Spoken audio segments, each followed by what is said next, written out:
يلا نعمل الملوخية. طبعا أنا نضفت الدجاج وعم بحمص فيه عشان يتبل بزيت الزيتون والبصل، ورق الغار، عود قرفة.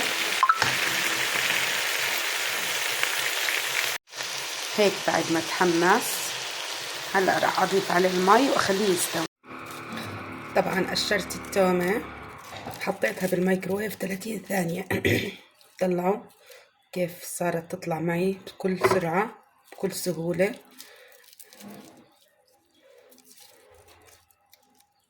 شايفين قديش الكمية اللي قشرتها وبكل سرعة. راح افرم التوم ونجهزه للقدحة. هاي توماتنا صاروا جاهزات. طبعا غسلت الرز ونقعته، حطيت في الطنجرة سمنة وزيت. راح احمي السمنة عبين ما تدوب. ضفت الرز، راح اضيف كم حبة ومعلقة ملح. قلبت الرز عشان يتغلغل الملح والسمنة والزيت فيه. راح اضيف المي لغمرة الرز بسنتي. طبعا اللي ما بعرف يعير الرز هيك، كل كاسة رز بدها كاسة ونص مي او غمرة الرز بسنتي. اهم اشي نتأكد انه الطنجرة على موسطنة على النار وعلى نار عالية لحد ما يغلي، بعدين بنوطيه لحد ما يستوي. طبعا هيك الدجاج استوى. هلا راح اعطيكم طريقة كيف تضلها معكم الملوخية خضرة خضرة. اول اشي كسرت الملوخية من الفريزر مباشرة، ما بتتسيح الملوخية.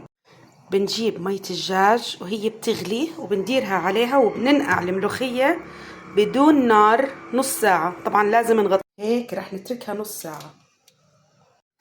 شايفين كيف بعد ما نقعت؟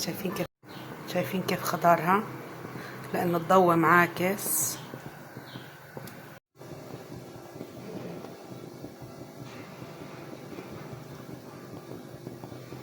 شايفين ما شاء الله خضارها.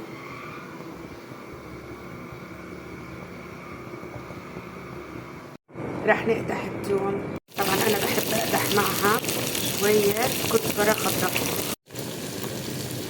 راح نغلي الملوخية بس غلوة.